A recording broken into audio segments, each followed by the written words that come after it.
نبی کریم صلی اللہ علیہ وسلم کو آنے والا آیا تو اس نے مجھے جگایا، قال وسمعته يقول فشق ما بين هذه الى هذه، اس طرح اشارہ کرتا ہے۔ نبی کریم صلی اللہ علیہ وسلم ارشاد فرماتے ہیں تو آنے والا آیا، مجھے جگایا اور اس نے میرے سینے کو، صدر کو چیر دیا، شق کر دیا۔ یہ آنے والا کون ہے یہ بھی آگے پتہ چل جائے گا۔ حضرت نبی کریم علیہ الصلوۃ والتسلیم ارشاد فرمایا اس نے میرے سینے کو چیر دیا۔ فشق ما بین هذه الى هذه فقلت لجارود وهو الى جنب ما يعني بها قال من صغره نخره الى شعرة، سمعت يقول من قصه الى شعرة فاستخرج قلبي ثم اتيت بطست من ذهب مملوءة ايمانا فغسل قلبي ثم حشر ثم عيد ثم اتيت بدابة دون البغل فقط۔ اللہ کے نبی کریم صلی اللہ علیہ وسلم فرماتے ہیں کہ پھر میرے سینے کو شق کیا گیا، چیرا گیا اور میرے دل کو نکالا گیا، چیر دیا گیا اور میرے دل کو نکالا گیا۔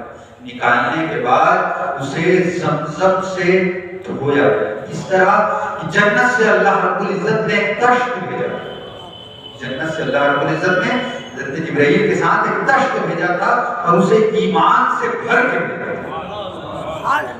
اسے ایمان سے بھر کے بھیجا۔ اس تشت جو ایمان سے بھرا ہوا تھا اس میں نبی کریم علیہ الصلوۃ والتسلیم کے دل کو رکھا گیا اور اسے بھی ایمان سے بھر دیا گیا۔ پھر اس نکالے ہوئے دل کو آب زمزم سے غسل دینے کے بعد، ایمان سے بھرنے کے بعد نبی کریم علیہ الصلوۃ والتسلیم فرماتے ہیں اسے میرے دل میں، میرے سینے میں واپس اسی جگہ رکھ دیا گیا جہاں دل ہے۔ بعض روایتوں میں آتا ہے کہ نبی کریم صلی اللہ علیہ وسلم فرماتے ہیں کہ میرے پیٹ، میری آنتوں کو بھی صاف کیا گیا اور وہاں بھی ایمان بھر دیا گیا، اور پھر اس زخم کو جو چیرا لگایا گیا تھا اسے صحیح کر دیا، اسے درست کر دیا، اسے ختم کر دیا۔ پھر نبی کریم صلی اللہ علیہ وسلم فرما رہے ہیں کہ اور اس کے بعد جب یہ شق قلب کا واقعہ پورا ہو گیا، دیکھیے اللہ رب العزت کتنے اہتمام کے ساتھ نبی کریم صلی اللہ علیہ وسلم کہ نبی کریم صلی اللہ علیہ وسلم تو آنے والا میرا مہمان اتنا خاص ہے کہ تجھے تیار کیا جا رہا ہے۔ حضرت موسیٰ کے معاملے میں کیا تھا؟ حضرت موسیٰ کے معاملے میں صاف کہہ دیا گیا جب حضرت موسیٰ نے کہا رب بھی ارینی، اللہ کو لن ترانی، مجھے نہیں دیکھ سکتا۔ لیکن جب نبی کریم علیہ الصلوۃ والتسلیم کی بات آئی، جب شوق ملاقات اللہ رب العزت کو ہوا، اس نے جب حضرت جبرائیل کو اپنے مہمان خاص کو لینے بھیجا تو تجلیات الہی کو دیکھنے کے لائق، اس کے روح کو برداشت کرنے کے لائق آپ کے دل مبارک کو بنایا گیا، تیار کیا گیا۔ ایمان کا وہ کمال آپ کی لباس بشری کو عطا کیا گیا کہ لباس بشر کے ساتھ میرے دیدار کو تشریف لا رہے تو اس کی تیاری کروا رہا ہے اللہ، سینے کو چاک کروا رہا ہے، دل کو ایمان سے بھرا جا رہا ہے۔ پھر اس کے بعد سواری پیش کیا کریں، عشق کے ساتھ سنیے گا تو بہت لطف آئے گا، کیونکہ نبی کریم علیہ الصلوۃ والتسلیم سے عشق کا نام ہی ایمان، اس کے سوا کچھ نہیں۔ محمد سے محبت دین ہم کی شرط اول ہے، کسی میں ہو اگر خامی تو سب کچھ نام ہے۔ ہمارے منہ پہ مار دی جائیں گے ہماری نمازیں، روزے، حج، زکات، سب کچھ، اگر حبیب خدا کی محبت میں کمی آئی، کیونکہ جس کی آمد پر خالق کائنات کا یہ انتظام اور انسلام، سبحان اللہ، اس شب معراج کو ہمیں بڑے اہتمام کے ساتھ یاد کرنا چاہیے کہ اللہ رب العزت نے اپنے محبوب کے لیے اہتمام فرمایا ہے۔ یہ کسی پر زبردستی تھوپنے والی چیز نہیں ہے، تو محبت کا تقاضا ہے، جسے محبت ہو ایمان ہوگا وہ اہتمام کرے گا۔ تو اب سواری پیش کی گئی، سواری کیسی پیش کی گئی؟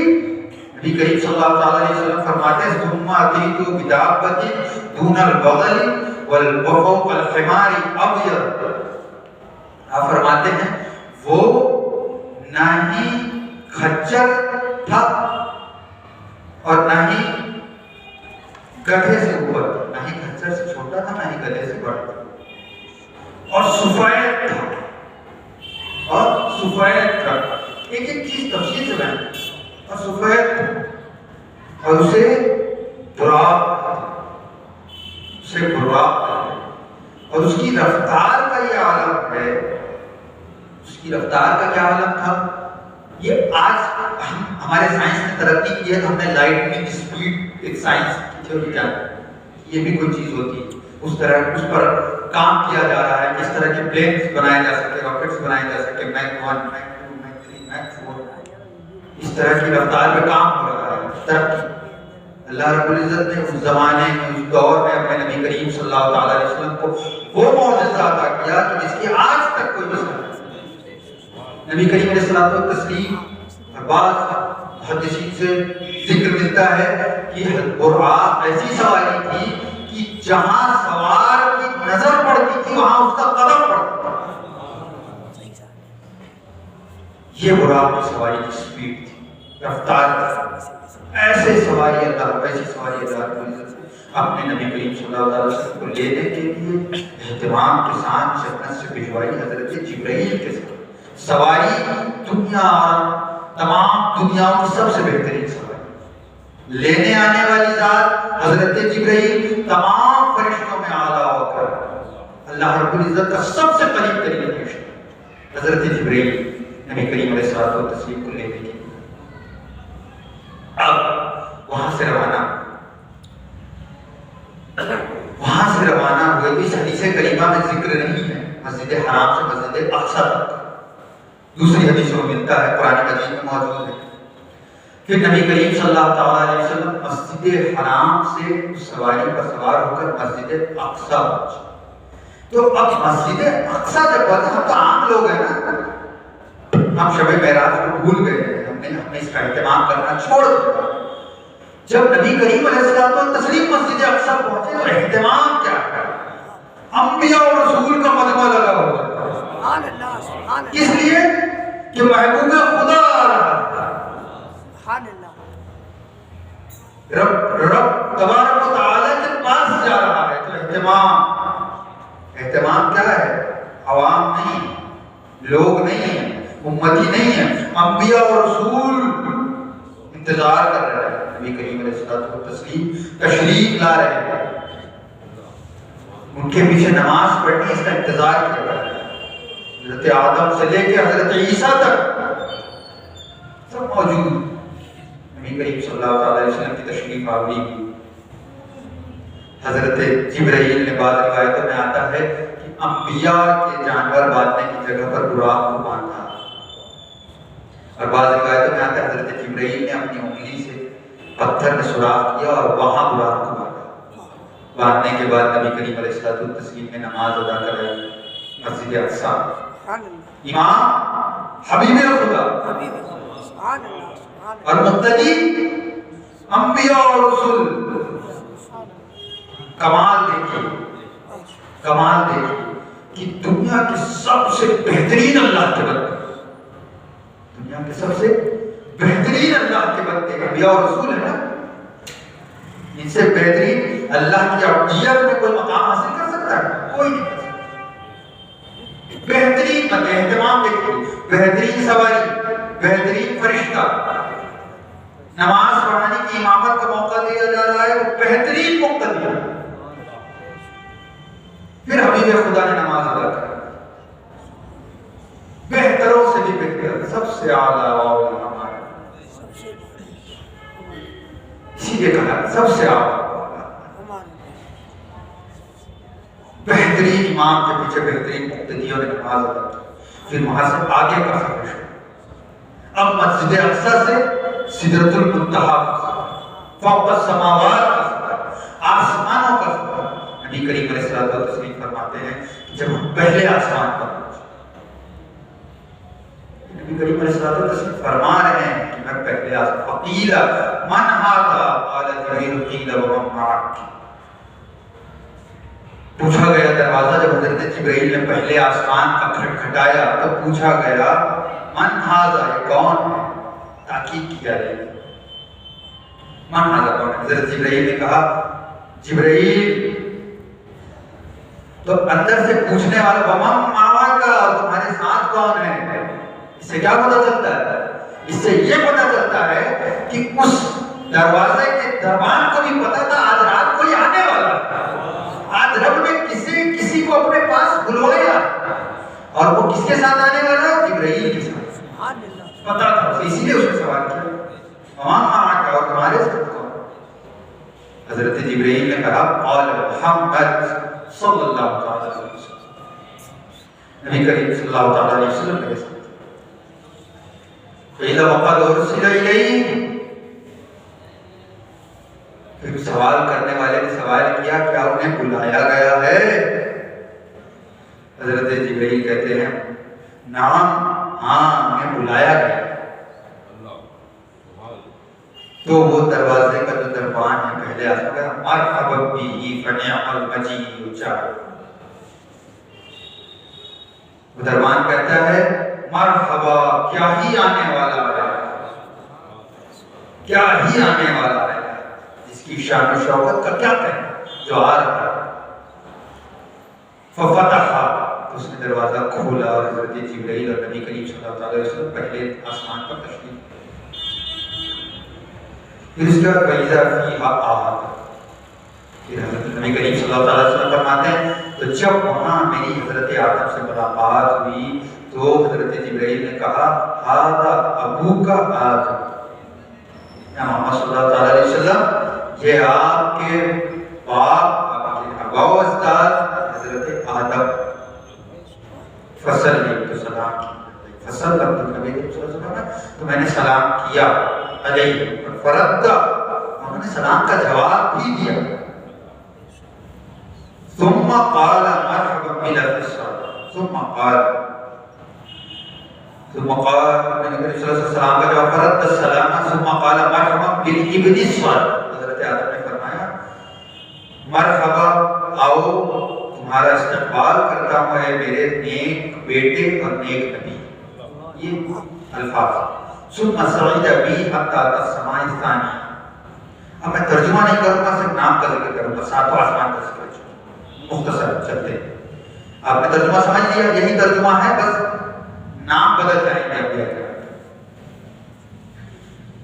نبی کریم علیہ الصلوۃ والتسلیم فرماتے ہیں ثم صعد بی حتی اتی السماء الثانیہ، دوسرے آسمان، فاستفتح فنعم المجیء جاء فتح لما خلصت اذا یحییٰ و عیسیٰ، حضرت یحییٰ اور عیسیٰ سے ملاقات ہوئی، وہما بنا وہما ابن الخالد، قال ھذا یحییٰ و عیسیٰ فسلم علیہما فسلمت فردت، ثم قال مرحبا بالاخ الصالح والنبی الصالح، ثم صعد بی الی السماء الثالثہ، تیسرے آسمان، دوسرے پہ حضرت یحییٰ اور حضرت عیسیٰ سے ملاقات، سلام و کلام فرمایا، اور پھر تیسرے آسمان، تیسرے آسمان پر بھی وہی دروازہ کھٹکھٹایا گیا، پوچھا گیا، حضرت تیسرے آسمان پر حضرت جبریل قیل ومن قال محمد قد ارسل الیہ قال محمد قیل مرحبا بہ فنعم المجیء جاء فتح فلما خلصت الی یوسف، حضرت یوسف سے ملاقات،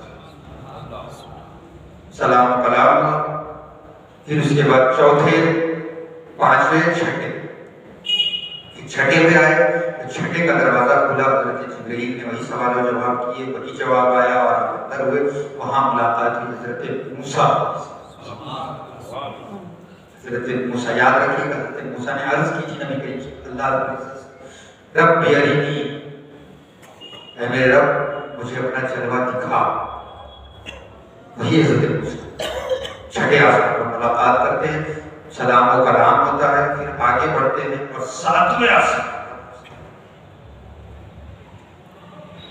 لیکن حضرت موسیٰ سے جب ملاقات ہوتی ہے تو حضرت موسیٰ رونے لگتے، حضرت موسیٰ رونے لگتے، فلما تجاوزت، تو نبی کریم صلی اللہ علیہ وسلم جب میں آگے بڑھا وقت حضرت موسیٰ رونے لگتے، قیل لہ ما یبکیک، سے پوچھا گیا کس بات نے آپ کو رلا دیا ہے، کس بات نے آپ کو رلا دیا؟ قال ابکی لأن غلام بعث بعدی يدخل الجنة من امتی اکثر ممن يدخلها من امتی ثم حضرت موسیٰ کہتے ہیں کہ یہ وہ نبی ہے کہ جنہیں میرے بعد بھیجا گیا، لیکن ان کی امت میری امت سے زیادہ جنت میں جانے والا ہے، اس لیے میں رو رہا ہوں۔ تو نبی کریم علیہ الصلوۃ والسلام کو اللہ رب العزت نے یہ شرف بخشی، ایسے شرف بخشی، انسان تو انسان، عوام تو عوام، نبی جس پر رشک کرتا ہے وہ درجات حاصل ہے حبیب خدا صلی اللہ علیہ وسلم، وہ ذات مبارکہ ہے، وہ خاصیت ہے۔ پھر نبی کریم ثم صعد بی الی السماء السابعۃ، ساتویں آسمان، وہاں کیا ہوا؟ وہاں یہ ہوا کہ حضرت جبرائیل نے وہی سوال و جواب دروازے میں کیے، دروازہ کھلا، اب استقبال کیا گیا نبی کریم صلی اللہ علیہ وسلم۔ پھر حضرت ابراہیم علیہ السلام سے ابراہیم علیہ السلام سے نبی کریم صلی اللہ علیہ وسلم کو ایک خاص محبت، آج ہمارا جو کعبہ قبلہ ہے نا، نبی کریم صلی اللہ علیہ وسلم کی اسی دعا کی وجہ سے ہے کہ اے اللہ میرا قبلہ تو کعبے کو کر دے جو میرے جد امجد کا قبلہ ہے۔ اسی لیے ہم کعبے کی طرف نماز پڑھتے ہیں، مسجد اقصی کی طرف۔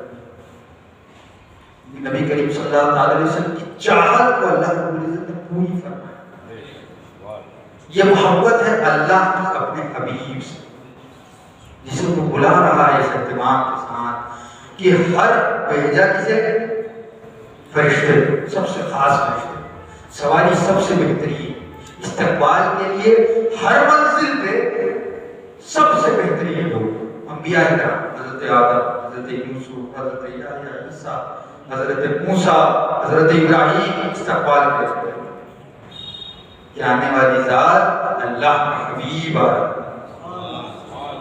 اللہ کے حبیب کی اہمیت پتہ چلتی ہے اس سے، کیونکہ اللہ استقبال سے شخصیت کا پتہ چلتا ہے۔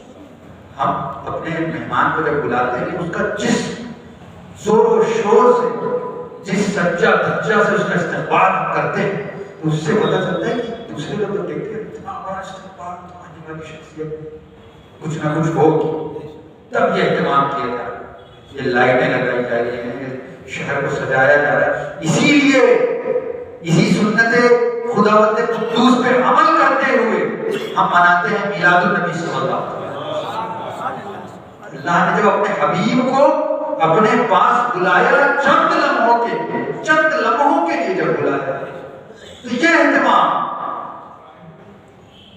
جنت سے تخت بھیجی، سینے کو شاد کیا، اسے اس لائق تیار کروایا کہ زیارت الہیہ کو برداشت کر سکے، اس کے چلوں کتاب لا سکے۔ اسی سنت پر عمل کرتے ہوئے جس وجہ سے اللہ رب العزت نے حضرت آدم کو، حضرت یوسف کو، حضرت یحییٰ، حضرت عیسیٰ، حضرت موسیٰ، حضرت ابراہیم کو آسمانوں پر حکم دیا کہ کھڑے رہو میرا محبوب آ رہا ہے، اسی اہتمام کی سنت کو ادا کرتے ہوئے ابھی اور پتہ چلے گا کہ میلاد ہم کیوں مناتے ہیں، آگے ذکر کریں گے۔ پہلے یہ کہ نبی کریم صلی اللہ علیہ وسلم ساتویں آسمان پر پہنچے، حضرت ابراہیم سے ملاقات ہوئی، بتایا گیا یہ آپ کے والد حضرت ابراہیم ہیں، تو سلام کیا، سلام کا جواب ملا اور دعا کی۔ ثم رفعت الى سدرۃ المنتہى فاذا نبقوه مثل قلال حجر واذا ورقها مثل آذان الفيل قال هذه سدرۃ المنتہى۔ اور بتایا جاتا ہے سدرۃ المنتہا کیا ہے۔ سدرۃ المنتہا اس کا تنا جو ہے نا کسی مینار کی مانند بڑا تنا، اور اس کے پتے جو ہے وہ ہاتھی کے کانوں کے جیسے بڑے بڑے۔ لیکن فرشتوں نے اس جگہ اللہ رب العزت سے یہ خواہش کی کہ اللہ رب العزت ہم تیرے اس آنے والے اور اس کے لیے تو اتنا اہتمام فرما رہا ہے، خالق کائنات، اس نے پوری دنیا بنائی، فرشتے بنائے، انسان بنائے، جن، آسمان، سمندر، زمین، چرند پرند، ساری دنیا جس نے بنائی اس کا یہ اہتمام ہے، ہم اس کی زیارت کرنا چاہتے ہیں۔ حبیب کی ہم زیارت کرنا چاہتے ہیں فرشتوں میں سے، تو اللہ رب العزت نے کہا سدرۃ المنتہا میں جمع ہو جاؤ، اور جب فرشتے وہاں جمع ہو گئے تو بعض روایتوں میں آتا ہے کہ اتنا بڑا درخت وہ جھک گئے اور فرشتے اتنے زیادہ اس پر لگ گئے، چڑھ گئے کہ وہ مکمل طور پر ڈھک گیا اور بس معلوم ہوتا تھا کوئی بہت بڑا نور چمک رہا ہے۔ فرشتے اشتیاق دیدار، شوق دیدار لے کے وہاں جمع ہوئے، نبی کریم صلی اللہ علیہ وسلم سدرۃ المنتہا پر پہنچے، سدرۃ المنتہا پر پہنچے تو فرشتوں نے آپ صلی اللہ علیہ وسلم پر دیا، سبحان اللہ، یہ شان ہے، یہ شان ہے۔ پھر نبی کریم صلی اللہ علیہ وسلم، یہ دوسرا مرحلہ مسجد اقصیٰ سے لے کر سدرۃ المنتہا تک، یہ دوسرا مرحلہ معراج، جسے معراج کہا جاتا ہے۔ پہلا اسرا، دوسرا معراج، تیسرا اللہ، اللہ اور اس کے رسول بہتر جانتے ہیں کہ وہ کون سا سفر تھا، وہ کہاں گئے، اللہ رب العزت نے کہاں لے گئے، کوئی نہیں جانتا، کسی کو نہیں پتا۔ بعض لوگوں نے اسی لیے اسے معراج کہا گیا، ایسا عروج جس کی کوئی حد ہی نہ، کوئی حد ہے ان کے عروج، کوئی حد نہیں۔ بلغ العلا بکمالی کشف الدجا بجمالی حسنت جمیع خصالی صلوا علیہ وآلہ۔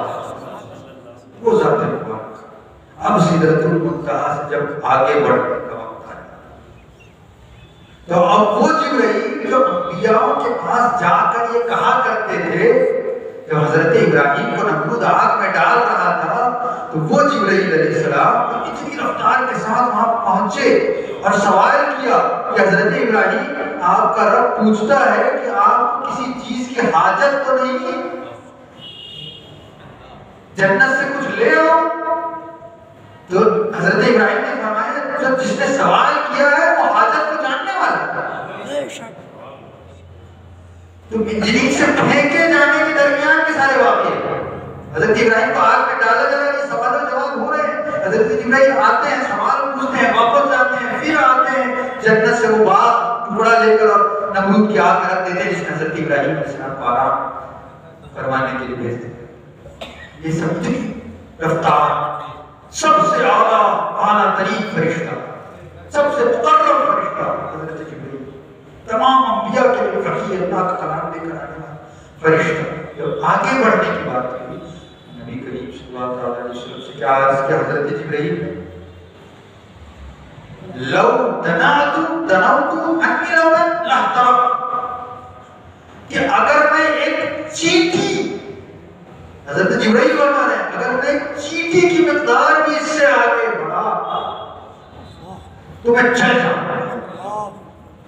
یا یہ وہ مقام یہاں سے شروع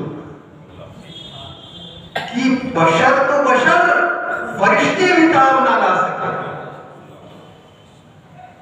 کیونکہ اب اللہ رب العزت کی تجلیات، نور الہ کے مشاہدے کو نبی کریم صلی اللہ علیہ وسلم تشریف لے جاتے ہیں۔ آپ صلی اللہ علیہ وسلم آگے بڑھتے ہیں، بعض روایت میں زخرف کا لفظ آیا ہے، بعض رفرف، سب تخت پہ چلتے بڑھتے سفر طے ہوتے۔ نبی کریم صلی اللہ علیہ وسلم کی بارگاہ میں اللہ رب العزت کے قریب تک پہنچ گئے نبی کریم صلی اللہ علیہ وسلم۔ اللہ رب العزت فرماتا ہے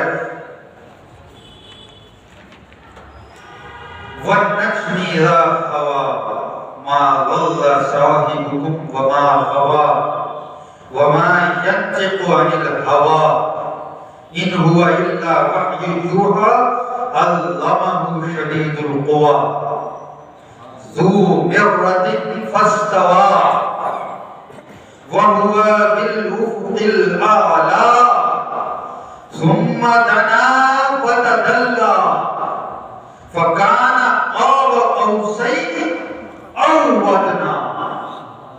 فأوحى إلى عبده ما أوحى ما كذب الفؤاد ما رأى أفتمارونه على ما يرى ولقد رآه نزلة أخرى عند سدرة المنتهى عندها جنة المأوى إذ يغشى السدرة ما يغشى ما زاغ البصر وما طغى لقد رأى من آيات ربه الكبرى. سورہ نجم کیا ہے؟ اس میں اللہ رب العزت ارشاد فرماتا ہے. کیا ارشاد فرماتا ہے اللہ رب العزت؟ فرماتا ہے قسم ہے نجم کی جب کے نیچے اترے.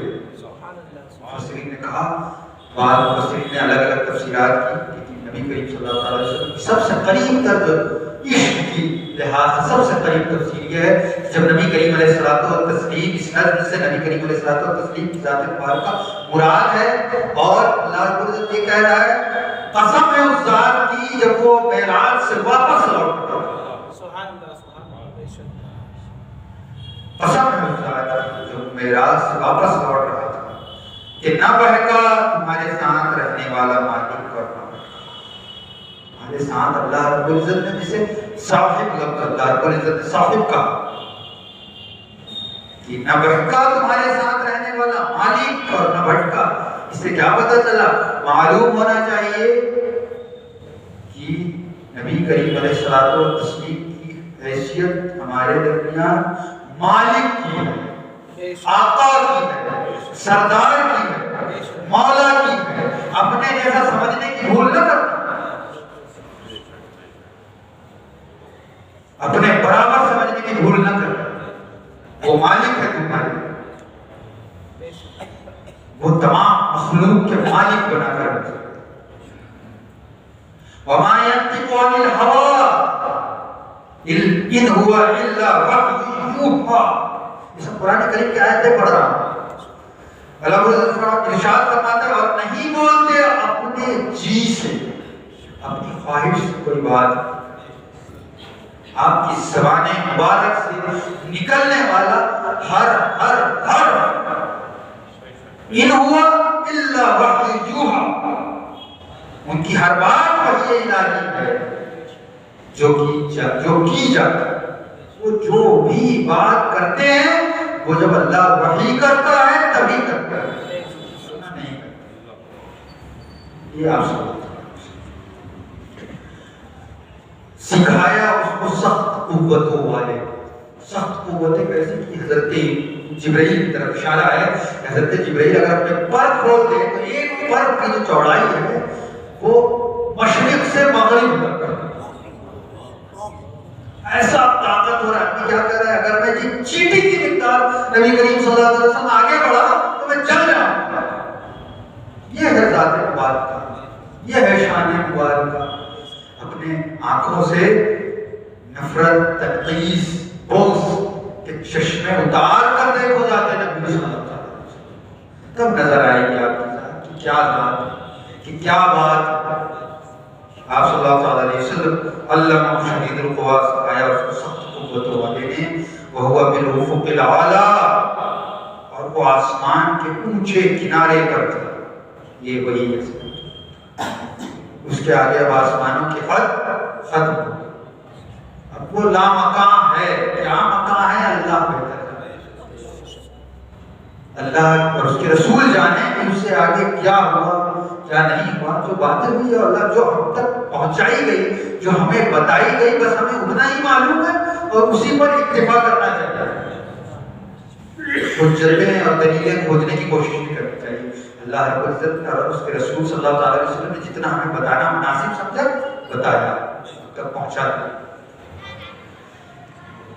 پھر اللہ رب العزت فرماتا ہے ثم دنا فتدلی فکان قاب قوسین او ادنی. یہ اب وہ جو آسمان کا کنارہ سدرۃ المنتہا کے کونے پر جب پہنچے، جب حضرت ابراہیم نے کہا یا رسول اللہ اگر میں اسے ایک چیٹی کے کے برابر بھی آگے بڑھا تو میں چل جاؤں گا، لا ترقصو، چل جاؤں گا۔ تو اس سے آگے کیا، ثم دنا فتدلی، پھر قریب ہوا، پھر اور اتر آیا۔ دیکھیے یہاں دو فعل ہے، دو ورب، ہندی نہیں بول پاؤں گا میں، یا تو انگلش یا تو عربی کے کچھ الفاظ سے آپ کو سمجھانے کی کوشش کرتا۔ دو کام ہیں جن کا کرنے والا، یا تو دونوں کام کا کرنے والا اللہ رب العزت کو مانا جائے گا، یا تو دونوں کام کا کرنے والا نبی کریم علیہ الصلوۃ والتسلیم کو مانا جائے گا، یا دونوں کام میں سے ایک کام کو کرنے والا نبی کریم علیہ الصلوۃ والتسلیم کو مانا جائے گا، اور ایک کام کو کرنے والا اللہ رب العزت۔ اس طرح سے ثم دنا فتدلی، پھر قریب ہوا، پھر اور قریب ہو جائے، پھر اللہ رب العزت نبی کریم علیہ الصلوۃ والتسلیم سے قریب ہوا، اور پھر اللہ رب العزت اور زیادہ قریب ہوا۔ یہ کس صورت میں ہے؟ جب دونوں کام کا کرنے والا اللہ رب العزت۔ اب دوسری صورت کہ دونوں کام کے کرنے والے نبی کریم علیہ الصلوۃ والتسلیم، پھر نبی کریم علیہ الصلوۃ والتسلیم قریب ہوئے، اور پھر اور زیادہ قریب ہوئے اپنے رب سے۔ اب تیسری صورت یہ ہے کہ ایک کا فاعل، ایک کا کرنے والا نبی کریم علیہ الصلوۃ والتسلیم کو مانا جائے، اور ایک کا کرنے والا اللہ رب العزت۔ اور یہ زیادہ مناسب ہے، کیوں؟ کیونکہ ایک روایت جو ملتی ہے کہ جب اللہ رب العزت نے فرمایا ثم دنا، کہ وہ جب قریب ہو گئے رسول اللہ صلی اللہ علیہ وسلم، اللہ رب العزت نے فرمایا قف یا محمد ربک یصلی، ٹھہر جاؤ اے محمد صلی اللہ علیہ وسلم۔ نبی کریم صلی اللہ علیہ وسلم کا نام لیا جائے تو صلی اللہ علیہ وسلم، قف یا محمد صلی اللہ علیہ وسلم، اللہ رب العزت فرماتا ہے ٹھہر جاؤ ہے، تمہارا رب تم پر صلاۃ یصلی، صلاۃ پڑھتا ہے۔ تو اللہ رب العزت تو صلاۃ پڑھ رہا ہے، قرآن مجید میں ارشاد ہے ان اللہ وملائکتہ یصلون علی النبی، بے شک اللہ اور اس کے فرشتے رسول اللہ صلی اللہ علیہ وسلم پر صلاۃ و سلام بھیجتے رہتے ہیں۔ اے مومنو تم بھی بھیجو، اے ایمان والو تم بھی بھیجو۔ تو اس وقت روکنے کی وجہ ہے، اس وقت روکنے کی وجہ کیا ہے؟ تو لغت کا جب مطالعہ کیا جاتا ہے تو اس میں ملتی ہے یہ بات ڈکشنری میں، یصلی کا معنی کبھی کبھی قریب ہونے کے معنی میں۔ تو اب اس کا مطلب کیا ہو؟ قف یا محمد ربک یصلی، اے محمد ٹھہر جائیے، اب آپ کی حدیں پوری ہو گئی، اب آپ کا رب آپ سے قریب ہوگا، اب تیرا رب تجھ سے قریب ہوگا۔ اب یہ جو معنی ہے نا کہ جس میں ایک کا فاعل، ایک کا کرنے والا اللہ رب العزت کو مانا جائے، اور ایک کا نبی کریم علیہ الصلوۃ والتسلیم، تو یہ یہاں بہت پیارے منظر سے گزریں گے۔ لیکن یہاں ثم دنا فتدلی، پھر نبی کریم صلی اللہ علیہ وسلم قریب ہوئے، اور جب وہ اپنی حد عروج تک پہنچ گئے تو پھر فتدلی، تو اللہ ہم سے قریب ہو گیا۔ یہ اللہ رب العزت نبی کریم صلی اللہ علیہ وسلم کو شرف بخشا ہے، اس مہمان کو جس کو اس کی اہتمام کے ساتھ اپنے پاس بلایا، شرف بخشا کہ اب اے نبی میں تجھ سے قریب ہوں۔ پھر حالت کیا تھی؟ اللہ رب العزت کیا فرماتا ہے؟ قربت کا کیا ہے؟ یہی رکا نہیں ہے اللہ رب العزت، قرآن مجید کی آیت کریمہ اللہ رب العزت کیا فرماتا؟ حالت کیا تھی؟ فَكَانَ قَابَ قَوْسَيْنِ، پھر وہ دو قوسوں کی مانند ہو گئے۔ اس کو سمجھنے کے لیے عربی قبیلے کا ایک نیم آپ نے بہت مرتبہ سنا ہوگا کہ جب عربی قبیلے آپس میں معاہدہ کرتے تھے، کسی بات پر اتفاق کرتے تھے، اپنے جھگڑے کو ختم کرتے تھے اور اپنے اتحاد کا اعلان کرتے تھے، یونٹی کا، کہ ہم ایک ہیں۔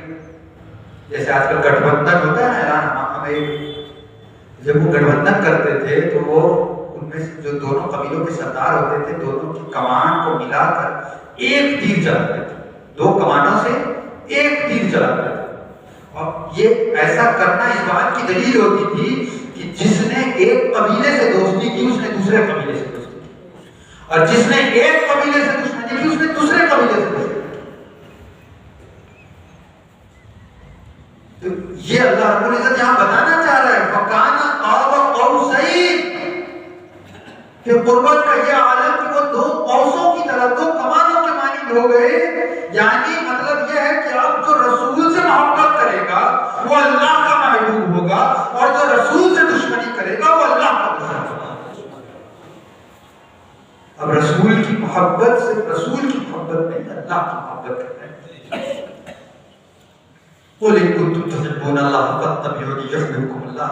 صراحتاً بھی فرمایا کہ اگر تم اللہ سے محبت کا دعویٰ کرتے ہو تو اے نبی فرما دیجئے مجھ سے محبت کرو.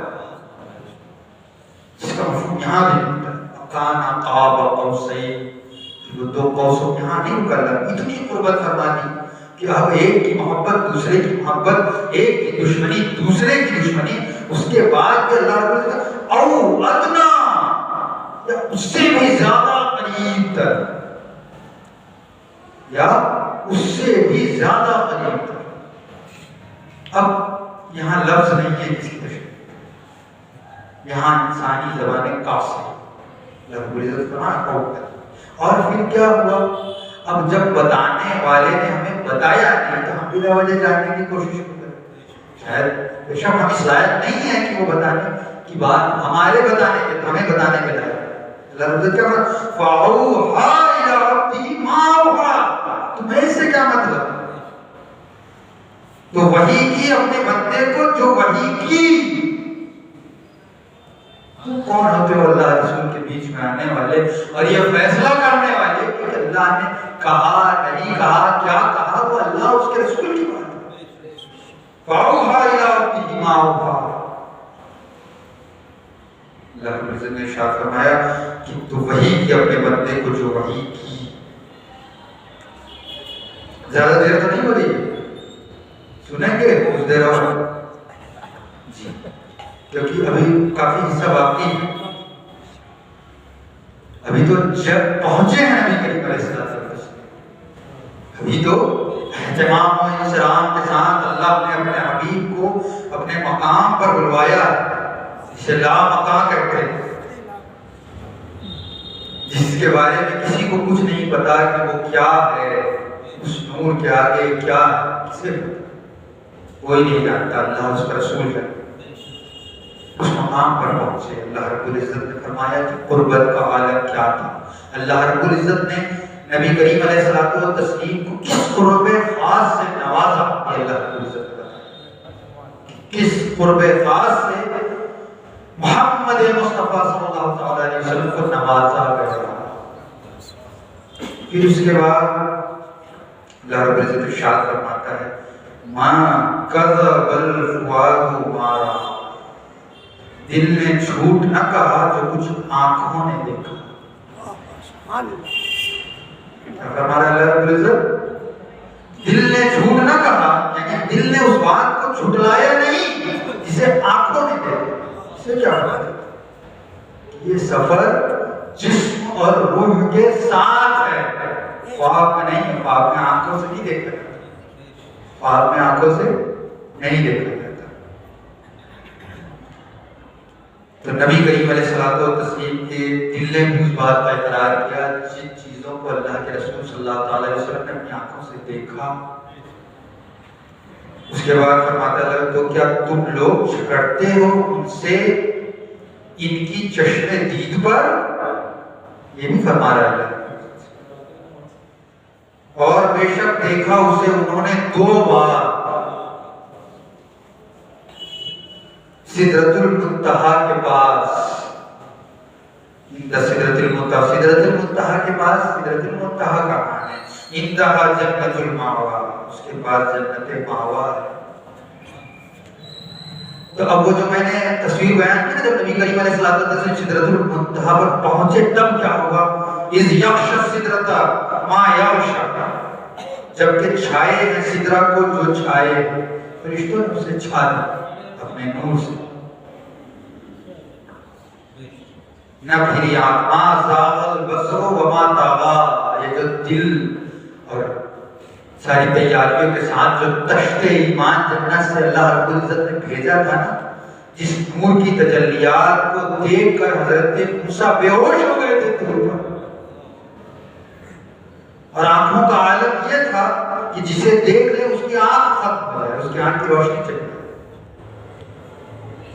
کالے پہاڑ، کالی رات میں کالے پہاڑ کی کالی چوٹی کو دیکھ لیا کرتا ہے۔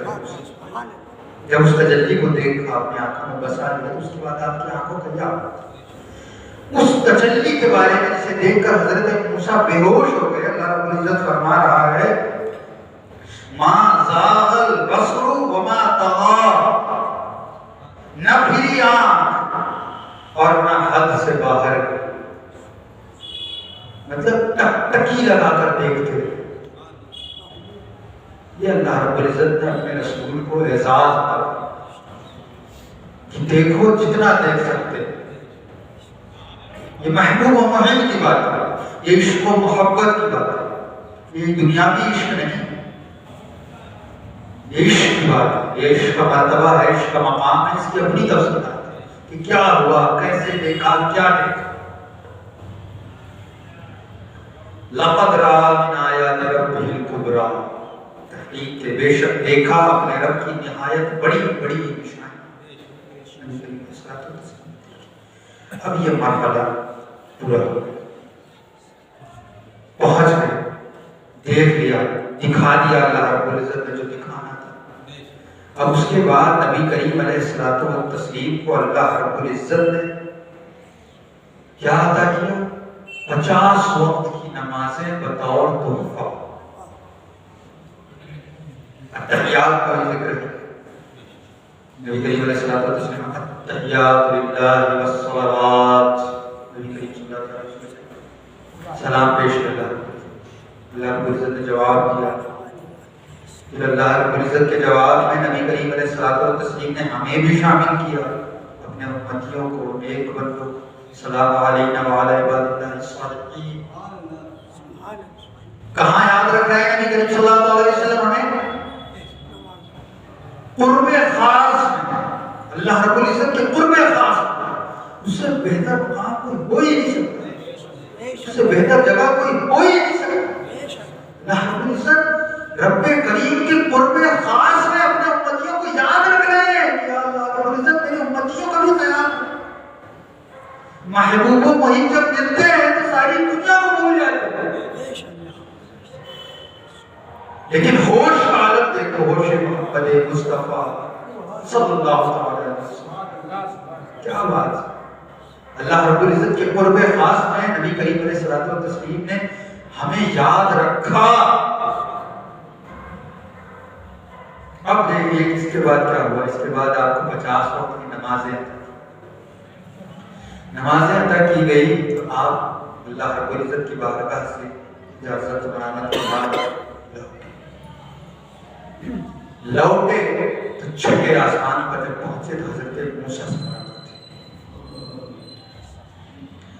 حضرت موسیٰ علیہ السلام نے آپ کو بتایا کہ آپ کی امت 50 وقت کی نمازوں کا بوجھ نہیں ادا کر پائے گی۔ یہاں پر ایک اعتراض کیا جاتا ہے،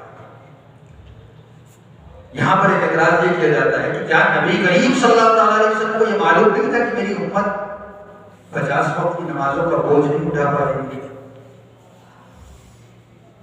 تو اس اعتراض کا سیدھا اور سادہ جواب ہے کہ اللہ رب العزت کو معاذ اللہ نہیں معلوم تھا کہ میرا نبی مجھ سے یہ معاف کروانے آئے گا؟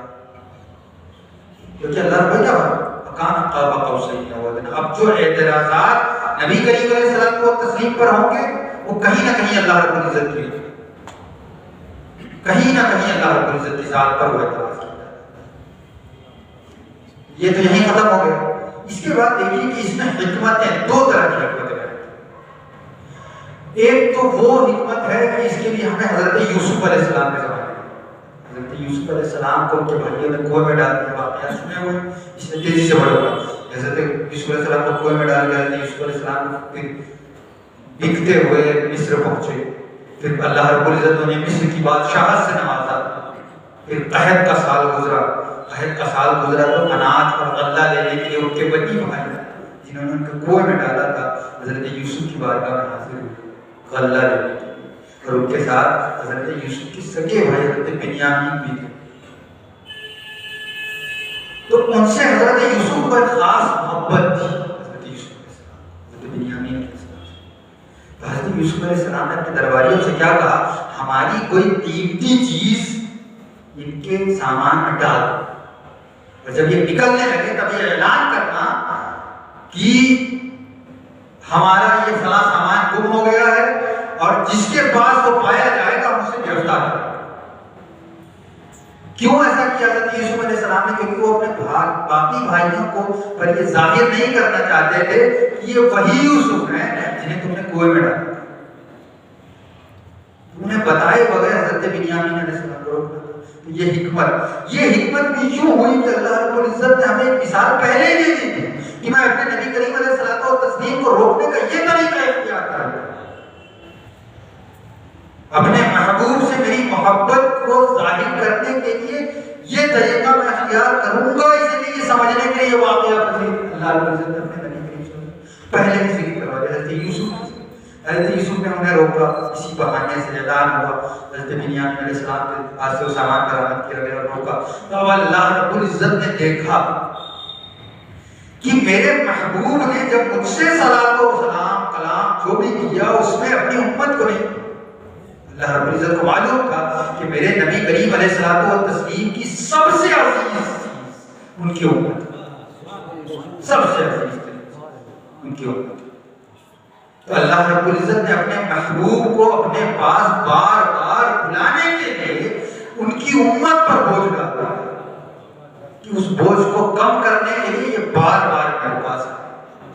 اور اللہ رب العزت اپنے محبوب کو دیکھتا ہے، اپنے محبوب کو اپنے شرف سے نوازتا جائے، اعزازات سے نوازتا جائے، مقام و درجات سے نوازتا جائے، جتنی بار آئیں گے اتنے مقامات، اتنی تجلیات۔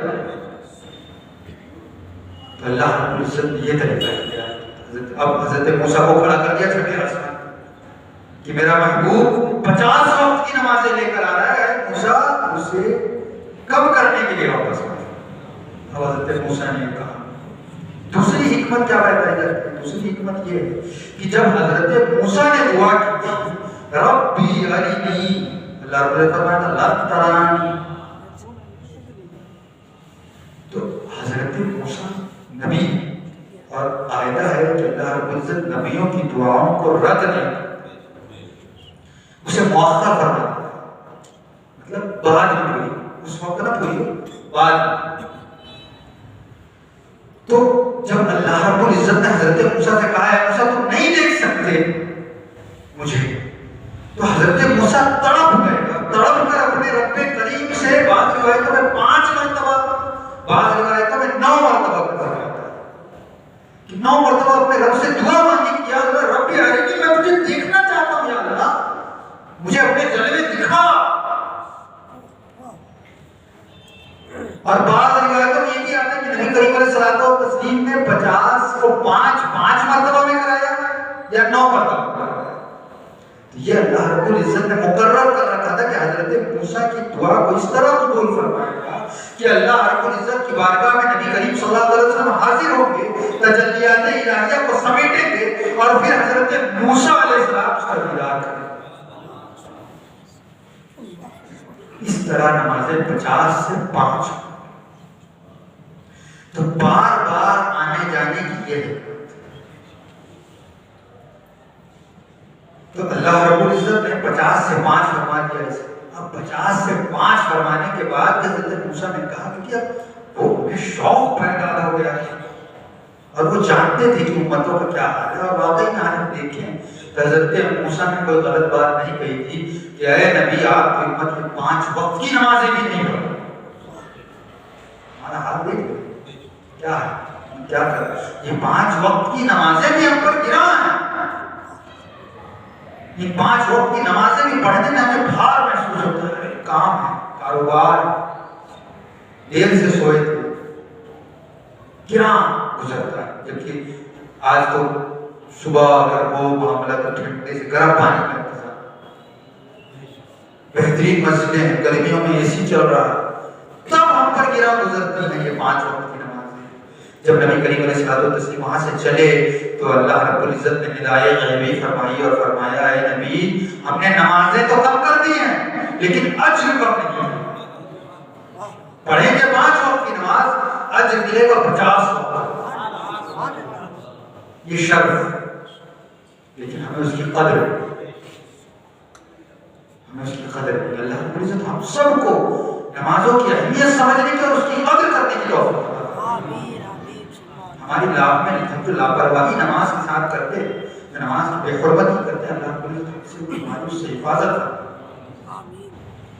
پھر اب جب نبی کریم صلی اللہ علیہ وسلم واپس آ گئے اور یہ جانا اور آنے کا مرحلہ جو ہے نبی کریم صلی اللہ علیہ وسلم فرماتے ہیں اور میں واپس آ گیا.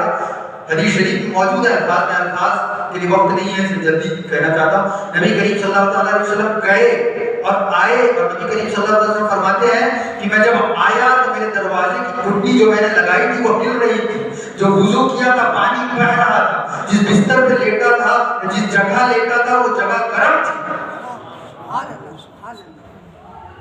یہ ہے معجزہ. وقت تھم گیا کیونکہ خالق کائنات نے طلب کیا تھا. وہ جو چاہے کر سکتا ہے، اس کے کرنے میں تو کسی کا انکار نہیں. اللہ رب العزت نے یہ کہا کہ یہ نہیں کہا کہ نبی آئے. اللہ رب العزت یہ فرمایا سبحان الذی اسری بعبدہ لیلا من المسجد. پاک ہے وہ ذات جو لے گئی اپنے بندے مخصوص کو. اللہ رب العزت کرنا چاہے تو سب کچھ کر سکتے ہیں. جو کچھ ہے اس نے پیدا کیا، اس نے بنایا اور وہی فنا کرنا. یہ اللہ رب العزت کی ذات مبارکہ نے جو معجزہ نبی کریم علیہ الصلوۃ والتسلیم کو عطا کیا اور ایسا معجزہ عطا کیا کہ آج نہیں قیامت تک آنے والی نسلیں اس کی نظیر نہیں پیش کر سکتی. جیسے جیسے قوم ترقی کرے گی، پڑھے گی، معراج کے واقعے سے کچھ نہ کچھ حاصل ہی کرے. یہ اللہ رب العزت نبی کریم علیہ الصلوۃ والتسلیم کا معجزہ وہ عطا کیا جس کی کوئی نظیر نہیں. یہ اکبر. دیکھیے آپ آج اس زمانے میں امتی نبی کریم علیہ الصلوۃ والتسلیم اس زمانے میں لوگ چاند پر جا رہے ہیں، منگل پر جا رہے ہیں، سیٹلائٹ چھوڑے جا رہے ہیں، کہاں جانے کی کوشش کی جا رہی ہے، سورج کے قریب چلے جا رہے ہیں. نبی کریم علیہ الصلوۃ والتسلیم نے ایسا سفر کیا کہ دنیا ختم ہونے تک ایسا سفر کوئی کر ہی نہیں سکتا. اس کے بعد اب امتحان عشق کی بات. حضرت ابوبکر صدیق رضی اللہ عنہ غارے یارے غار. اب کفاروں کے سامنے جب یہ واقعات بیان ہوئے تو ان میں کھلبلی مچ گئی. اب دیکھو یہ کافر کا بھی یہ ایمان ہے، یہ جو بیان کیا جا رہا ہے، جس سفر کو نبی کریم علیہ الصلوۃ والتسلیم بیان کر رہے ہیں، وہ یہ نہیں کہہ رہے کہ یہ خواب میں کیا، ورنہ انہیں کوئی اعتراض نہیں ہوتا. ان کا اعتراض کرنا اس بات پہ دلیل ہے کہ وہ ان کو یقین ہے، وہ مان نہیں رہے، یہ الگ بات ہے، لیکن انہیں یہ یقین ہے کہ نبی کریم علیہ الصلوۃ والتسلیم جس سفر کا ذکر کر رہے ہیں وہ سفر جسم اور روح کے ساتھ ہے. کبھی کھلبلی مچی تو بڑے بڑے چہلا اور بربادیوں کے سردار حضرت ابوبکر صدیق کے پاس پہنچے. حضرت ابوبکر میں ابو قحافہ کے پاس پہنچے اور عرض کی کہ کوئی اس طرح کے سفر کو بیان کرے، ایسا کوئی کہے تو کیا تم مان لو؟ وہ بھی جاگتے تو کیا تم مان لو؟ حضرت تمہارے نبی کریم صلی اللہ علیہ وسلم ایسا کہہ رہے ہیں، جسے نبی مانتے ہو وہ ایسا کہہ رہے ہیں. حضرت صدیق اکبر رضی اللہ تعالیٰ تھوڑی دیر کے لیے خاموش ہوئے. تو ان لوگوں میں خوشی کا لگتا ہے صدیق اکبر کو بھی کہیں نہ کہیں شک ہو گیا. پھر حضرت صدیق اکبر رضی اللہ تعالیٰ نے تاکید کے طور پہ پوچھا کیا وہ ایسا کہہ رہے ہیں؟ تو لوگ ہاں وہ ایسا ہی کہہ رہے ہیں. تو حضرت صدیق اکبر بلا کسی تعمل کا فرماتے ہیں پھر تو وہ سچ کہہ رہے ہیں. اسی لیے آپ کو کہا گیا سب سے بہترین، سب سے بڑا تصدیق کرنا، سب سے بڑا سچا.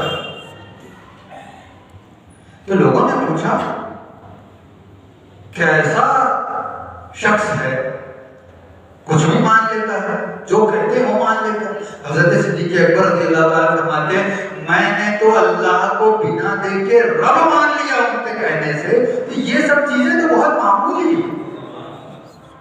یہ ایمان ہے حضرت صدیق اکبر کا۔ اگر ہم صحابہ کی راہ پر ہیں تو ہمارے ایمان کی بھی یہ مضبوطی ہونا چاہیے کہ نبی کریم علیہ الصلوۃ والتسلیم نے جو کہہ دیا وہ کہہ دیا۔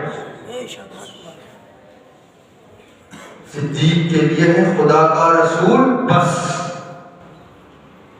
ایسا یہ ہمارا عقیدہ ہونا چاہیے کہ رسول اللہ صلی اللہ علیہ وسلم کی زبان مبارک سے نکلے ہوئے الفاظ ہمارے لیے آخری لفظ ہے۔